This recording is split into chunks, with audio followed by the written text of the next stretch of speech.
Yung mga family person nga, di ba sinasabi nila pag nakapag-aral na siya, nakatapos na, pwede na akong kunin ni Lord. Yun ang plano natin. Pero, it's not the plan of God. We don't know. Hindi natin alam. Or maybe, yan din ang plano ni Lord sa atin. Hindi natin alam. No one can answer. Biblical naman po yan. Sa Bible, ang Panginoon lang ang nakakaalam. Okay? So, believers, muli, ang question natin, what if you die soon? What will you do? These are my suggestions. Okay?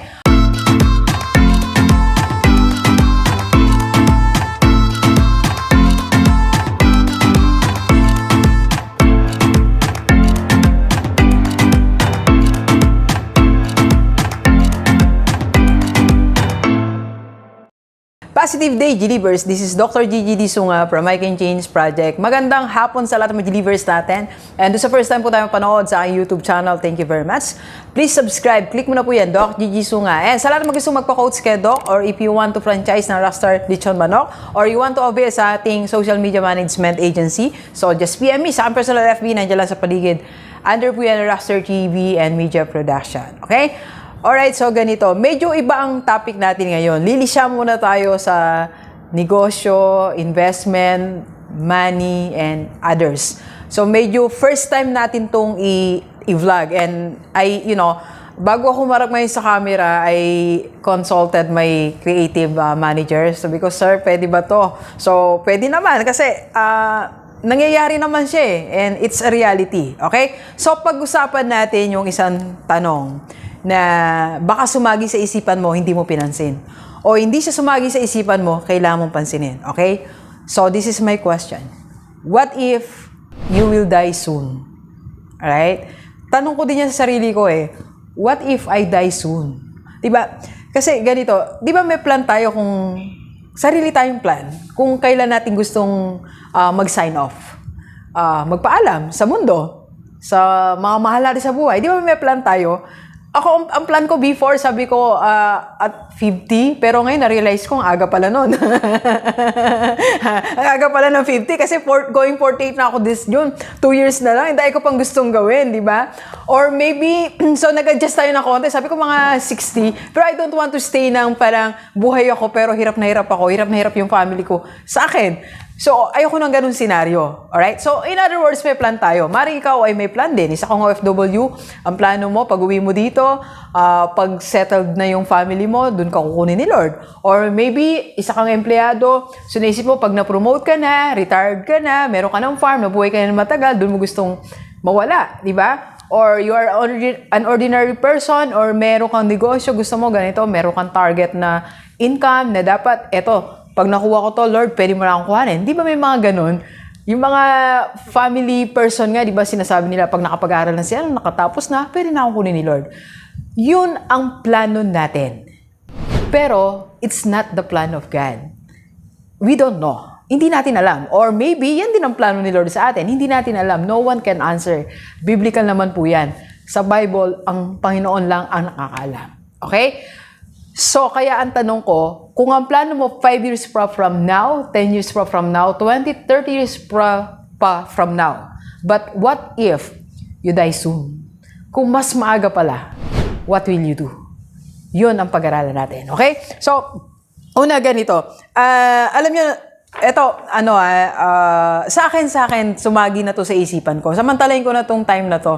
Sumagi na talaga sa isipan ko na what if kunin ako ni Lord. Kaya there was a time po na nag-usap kami sa family ko, tsaka sa friend ko. Sabi ko, if ever nakunin ako ni Lord, gusto ko, merong schedule by night. For example, long playing ng day 1 ko, di ba unang gabi ganun, ng lahat ng vlogs ko sa YouTube, yun lang. So, nagra-run lang siya. And second night, TikTok, di ba? May channel tayo sa TikTok eh. So, mapapanood niyo yung mga TikTok ni Doc doon. And sabi ko sa family ko, merong isang araw na para sa mga G-Leavers. Isang araw yon, isang gabi, para sa kanila yon. Baka may umuwi pa kasi from other province, di ba? Wow, sobra naman ako mag-expect. Pero, who knows, di ba? Or from other country. So, punta lang po kayo sa amin. Sabi ko, pakainin nyo, asikasuhin lahat ng G-Leavers. One day sa kanila yon. No other people, sa kanila lang, exclusive. Okay? So, meron tayong ganong pagbibilin. Di ba may ganon din naman tayo? Pero, inisip natin, meron pa tayong few years. Kung wala na nga tayong few years, so eto ang dapat natin gawin. Suggestion ko lang mula sa akin na kung mas mapaaga tayong mawala, ngayon pa lang mag-prepare na tayo. Isipin na natin itong 6 na bagay na to na hindi natin iniisip. Okay? 6 things that you have to prioritize or pag-isipan. Unang-una, pag-isipan natin mga bagay na between you and God only. May mga bagay na ganun, para kay Lord lang. May mga bagay tayong sinasabi sa friends natin, sa bosom friend natin, someone na very close sa atin. Pero minsan meron pa rin tayong hindi masabi kay Lord lang eh. Di ba? At alam mo din meron tayong dapat gawin na pinapagawa ni Lord.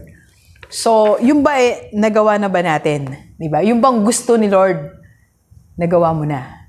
Alam mo yun, di ba? May pinapagawa sa iyo si Lord. Alam mo yan eh. Ako feel ko, merong pinapagawa sa akin si Lord, pero hindi ko pa siya ginagawa. Merong gustong ipagawa sa iyo si Lord. Nagawa mo na ba? Kailan mo planong gawin? It can be a ministry, it can be something. Ako naisip ko, gusto ipagawa sa akin ni Lord, baka nasa seminary ako, or meron akong isang hawak na group of persons na inaalagaan ko talaga sila, nagsishare ako. Yun ang na-imagine ko eh, na dapat kong gawin. So, I don't know kung kailan ako ililid ni Lord doon sa bagay na yon. So, and yung pag namatay tayo, pag nawala tayo, kanino ba natin i-spend yung ating eternity? This is a very issue, di ba? Medyo maselan. Pero ito ay, for my personal point of view lang po to, Believers, kung meron kang sariling pananaw, sa inyo po yan. Pero para sa akin kasi, once you die, dapat may maayos kang relasyon sa Panginoon. Tinanggap mo siya bilang Lord and Savior para makasama mo siya. That's for me. And ewan ko po kung sa inyo, kung ano yung inyong belief. Okay? But anyway, ang sinasabi ko po sa point number 1, yung mga bagay na between you and God, naayos mo na ba? Yung mga bagay na gusto niyang ipasuko sa'yo. Meron ding, hindi lang mga bagay na gustong ipagawa si Lord sa'yo eh. Meron din siyang gustong ipasuko. Alam mo yung sinasabi niya sa'yo, itigil mo na yan. Pero hindi pa natin titigil eh. Diba? What if, sabi ni Lord, kukunin na kita, di yung pa natitigil yan. Baka meron na siyang pinapa-stop. Maybe it's hatred, maybe it's bisyo, maybe it's something na alam mong hindi siya nag-glorify at sinasabi niya na sa'yo na stop that. So, I don't know. So, it's only between you and God. You have to settle that. Okay? Second, na dapat natin pagtuunan ng pansin po. Sana po, you're still on me Ituloy niyo po itong vlog na to. Ito naman para lang reflection natin. Second po, ito, isipin din natin yung mga tao na close sa atin.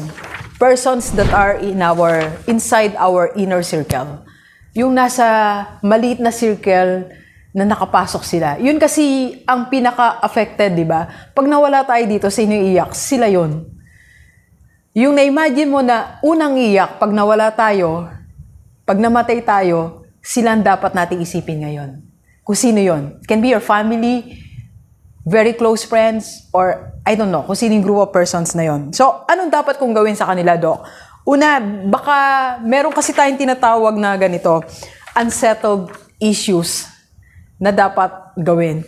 I remember nung nasa Miriam College po ako, doon po ako nag-aaral ng PhD. Pero kami isang course, isang subject, para siyang retreat. So, ang galing ng professor na mag-conduct kasi lahat napaiyak niya Pati ako napaiyak niya ako.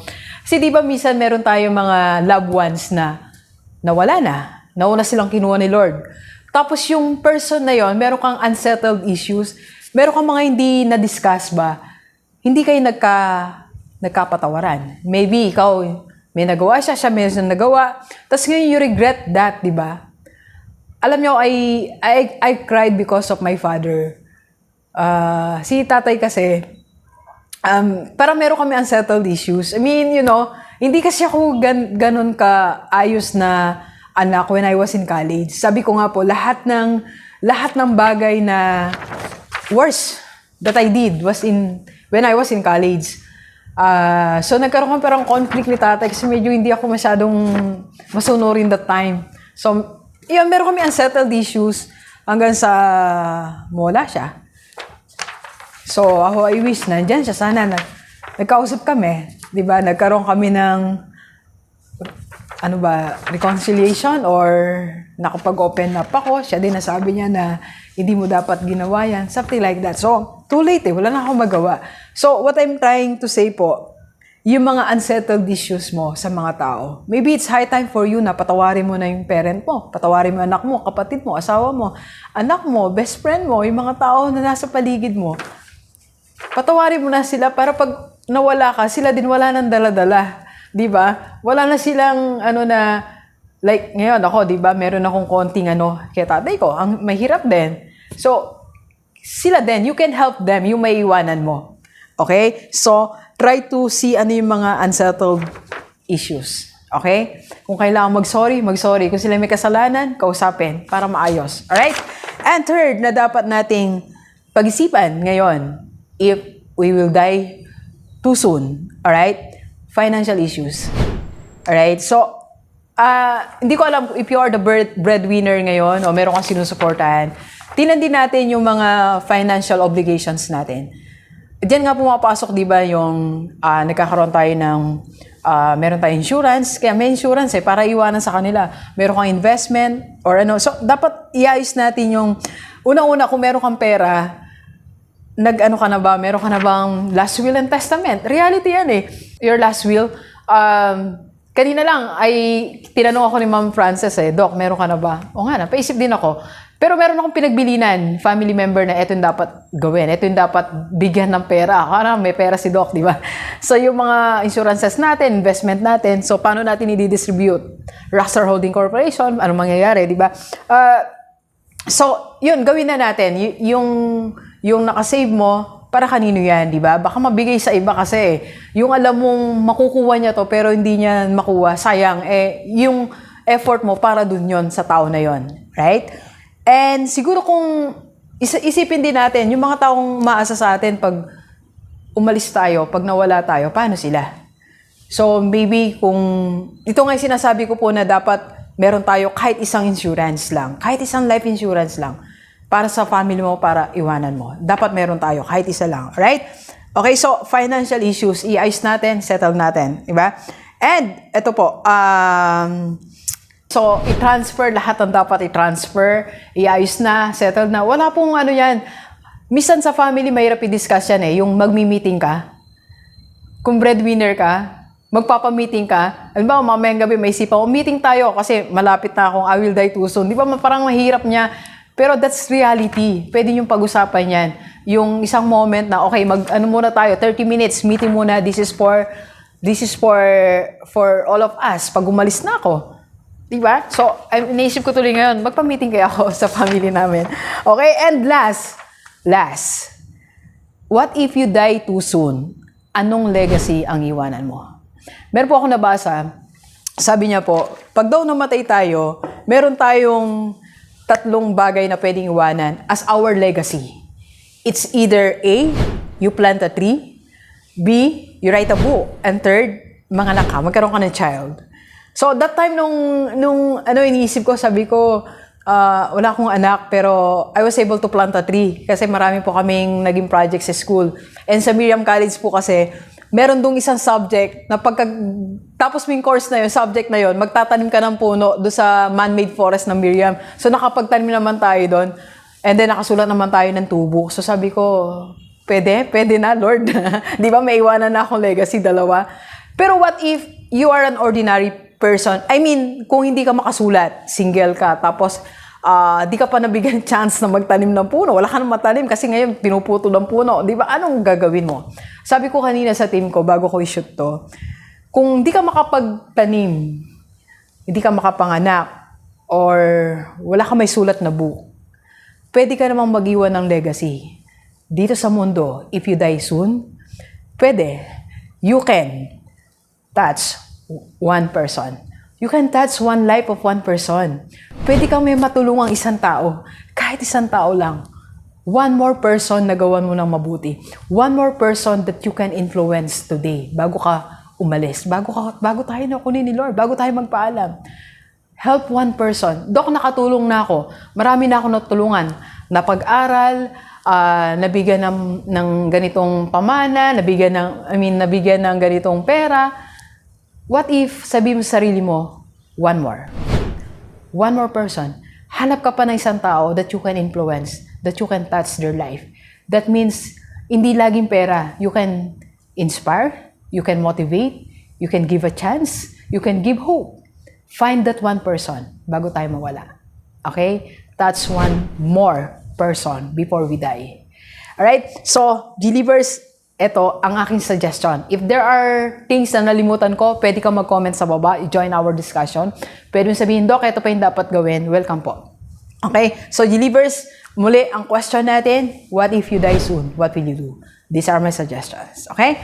Alright, so sana nakatulong tayo doon sa mga meron pang hindi alam pa paano ang preparation. Sana this vlog naging eye-opener para sa ating lahat. Kasama niyo si Doc, okay? Alright, so please share this video sa lahat maibigan natin.